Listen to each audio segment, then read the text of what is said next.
ರಾಷ್ಟ್ರೀಯ ಕ್ರೀಡಾ ಪ್ರಶಸ್ತಿಯಾದ ಮೌಲಾನಾ ಅಬುಲ್ ಕಲಾಂ ಆಜಾದ್ ಟ್ರೋಫಿ ಯಾರಿಗೆ ದೊರೆಯುತ್ತದೆ? ಆಯ್ಕೆಗಳನ್ನು ನೋಡೋಣ. ವಿಶ್ವವಿದ್ಯಾನಿಲಯಕ್ಕೆ, ಒಲಿಂಪಿಕ್ಸ್ ಪದಕ ವಿಜೇತರಿಗೆ, ರಾಜ್ಯಕ್ಕೆ, ಏಷ್ಯಾಡ್ ಪದಕ ವಿಜೇತರಿಗೆ. ಶ್ರೀನಿಧಿ? ಆಯ್ಕೆ 1 ವಿಶ್ವವಿದ್ಯಾಲಯಕ್ಕೆ. ವಿಶ್ವವಿದ್ಯಾನಿಲಯಕ್ಕೆ. ಚೇತನ್?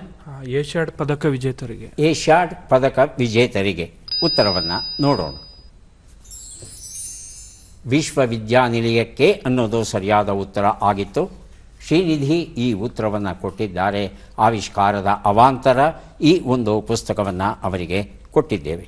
ರಾಷ್ಟ್ರ ಮಟ್ಟದಲ್ಲಿ ಕೆಲವು ಕ್ರೀಡಾ ಪ್ರಶಸ್ತಿಗಳನ್ನು ನಾವು ಕೊಡ್ತೇವೆ. ಅವುಗಳಲ್ಲಿ ಮುಖ್ಯವಾದದ್ದು ಮೇಜರ್ ಧ್ಯಾನ್ ಚಂದ್ ಖೇಲ್ ರತ್ನ ಪ್ರಶಸ್ತಿ. ಅರ್ಜುನ ಪ್ರಶಸ್ತಿ 2 ನಮೂನೆ ಉಂಟು.